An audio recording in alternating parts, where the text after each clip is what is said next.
Original का 6 piece की किताब है वो रखा हुआ है।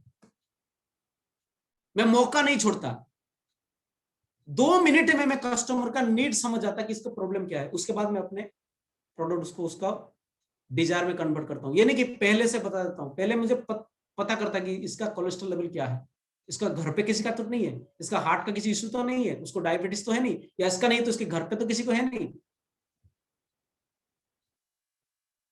कस्टमर की नीड समझिए, उसको डिजायर पे कन्वर्ट कीजिए, फिर आप अपनी सर्विस दीजिए। और ये छोटे छोटे देखिए, the aim of selling is to satisfy a customer need, the aim of marketing, एक मिनट थोड़ा सा इसको, हाँ,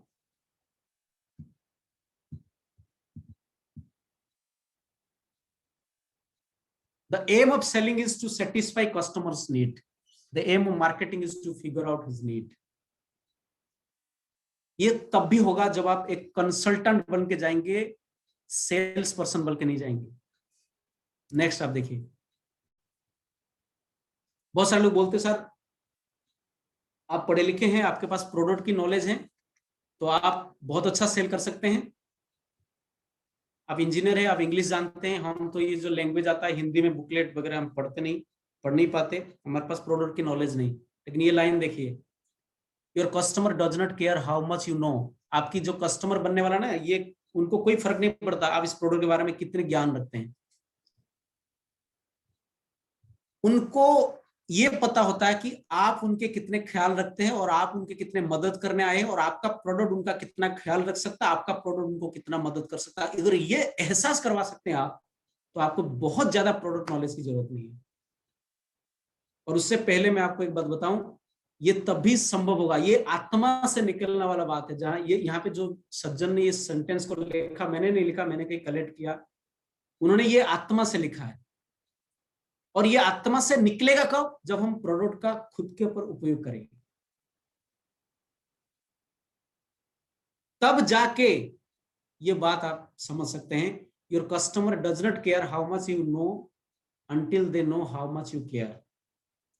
उसके बाद ये देखिए, retail is a customer business, you are trying to take care of the customer, solve something for the customer, and there is no way to learn that in the classroom or in the corner office। और ये यहाँ पे क्या लिखा है, retail क्या है?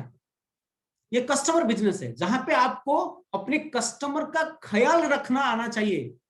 आपको ये सीखना पड़ेगा कि मैं कस्टमर का कौन सी समस्या का समाधान अपने प्रोडक्ट के माध्यम से करूं। और यहाँ पे इंटरेस्टिंग बात है, ये जो सीख है ना कोई क्लासरूम में आपको मिलेगा, ना कोई ऑफिस की डेस्क पे ट्रेनिंग पे आपको मिलेगा, ना वेबिनार पे मिलेगा। ये सिर्फ और सिर्फ आप सीखेंगे एक कस्टमर के सामने बैठ के। ये कोई सज्जन लिखे हैं। यानी सेल के लिए, जैसे विनोद सर शुरुआत से बताते हैं, अपना बैग अपना प्रोडक्ट।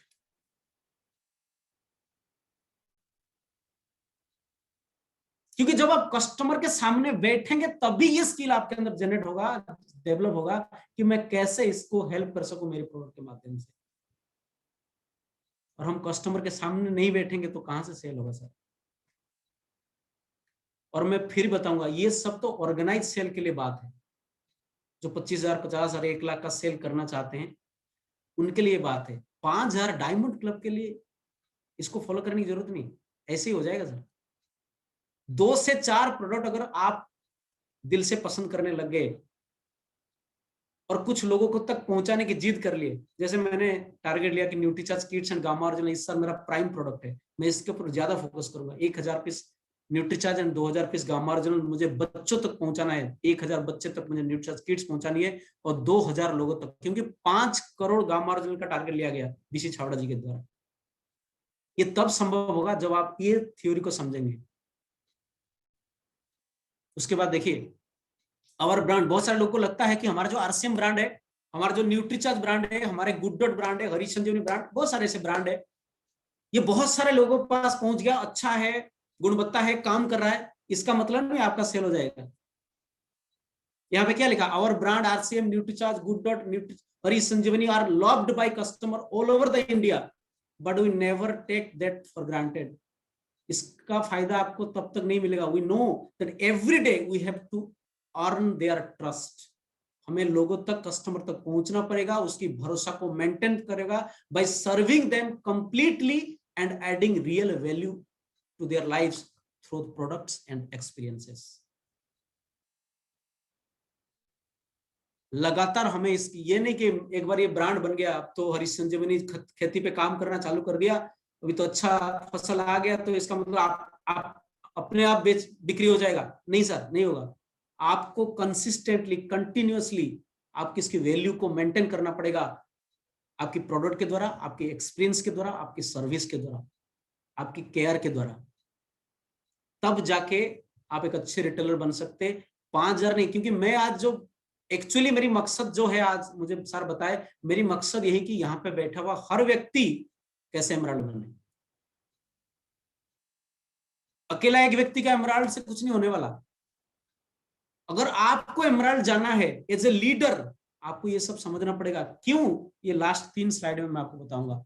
अब देखिए लोग क्या चाहते हैं, और हम लोग बहुत सारे जगह पे सेल का कंसिस्टेंसी मेंटेन नहीं करते। एक व्यक्ति को प्रोडक्ट दे दिया, बस इस महीने डायमंड क्लब हो गया, भूल गए। फिर पीपल लाइक कंसिस्टेंसी। कंसिस्टेंसी मतलब लगातार आप उनको लगातार सर्विस दे, केयर करे, अपडेट करे।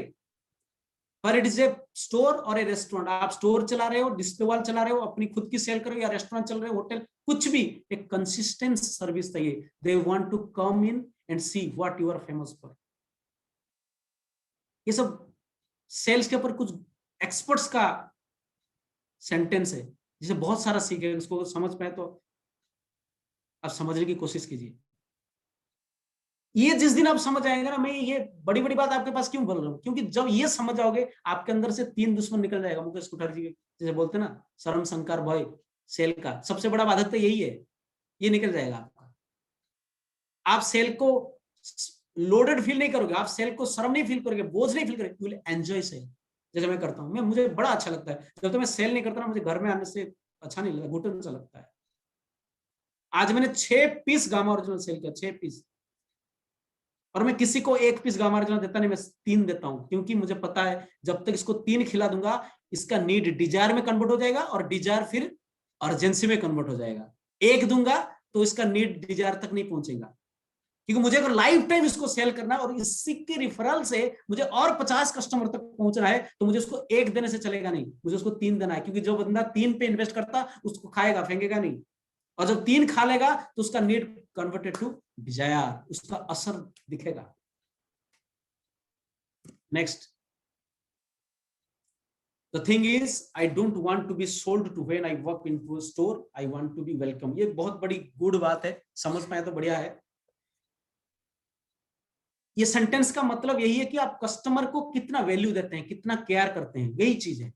जैसे कि बोलते हैं कि मैं अगर ये लाइन का अगर आक्षरिक अर्थ में देखूं, तो वहां पे लिखा गया कि मैं खाली तब से ही सेल करूंगा कि आपके स्टोर के अंदर आ गया तो मैं सेल नहीं करूंगा, मैं खरीदारी नहीं करूंगा। मैं तब खरीदारी करूंगा जब आप मुझे वेलकम करेंगे। मतलब कस्टमर को अगर आप वैल्यू देंगे, कस्टमर को अगर ख्याल रखेंगे, उसके साथ अच्छा बर्ताव करेंगे, उनके फायदे के बारे में दिन रात सोचेंगे, उनके इंप्रूवमेंट के बारे में आप दिन रात सोचेंगे, तो वो भी आपके बारे में सोचेंगे और आपको कभी छोड़ के नहीं जाएंगे, और लगातार आपका सेल बढ़ता जाएगा। बहुत सारे लोग तो ये 5,000 पे स्टक हो गए, रुक गए वहां पे। हर महीना उनका 5,000 ही होता है, नहीं बढ़ना चाहिए। तब बढ़ेगा, क्योंकि हमारे पास एक fix and consistent customer list नहीं है, हमारे पास एक रैंडम कस्टमर लिस्ट है। आज ये बिक गया, कल उसको बिक गए, कल परसों उसको बेच दिए। क्योंकि हमें ये समझना पड़ेगा, कस्टमर को समझेंगे तब जाके ये होगा। लेकिन एक सबसे बड़ी कंस्ट्रेंट है, क्या है? अनहैप्पी कस्टमर भी हमें कभी कभी मिल जाते हैं, और यही अनहैप्पी कस्टमर ग्रुप ही हमें आगे सेल करने नहीं देते। लेकिन यहाँ पे Bill Gates, founder of Microsoft, क्या लिखते हैं? Your most unhappy customers are your greatest source of learning. मैं 90% लोगों के साथ ये होता है, मैं बताता हूं सर, जैसे ये कस्टमर नेगेटिव फीडबैक होता है प्रोडक्ट का, हम उसका फोन उठाना बंद कर देते हैं, उसको ब्लॉक कर देते हैं, अवॉइड करते हैं उनसे कॉन्टैक्ट करना, अपलाइन का नंबर दे देते हैं। आपको तो ढूंढना चाहिए कि मुझे अनहैप्पी कस्टमर मिले, क्योंकि बड़े बड़े, देखिए विश्व का सबसे बड़े अमीर व्यक्ति क्या लिखे हैं? आपकी अनहैप्पी कस्टमर, जो खुश नहीं है, जो नेगेटिव फीडबैक देते हैं, वही आपका ग्रेटेस्ट सोर्स ऑफ इनकम। क्योंकि सेल की शिक्षा, इससे पिछले स्लाइड में मैंने क्या बताया, सेल की जो शिक्षा है वो आपको किसी क्लासरूम पे नहीं मिलेगा, ना किसी ऑफिस के डेस्क के ट्रेनिंग पे मिलेगा, ना वेबिनार पे मिलेगा। आपको ये सीख सिर्फ और सिर्फ कस्टमर के सामने मिलेगा, जो रियल सेल का स्किल है। और अनहैप्पी कस्टमर को अटेंड करेंगे तो आप सबसे ज्यादा सीखेंगे।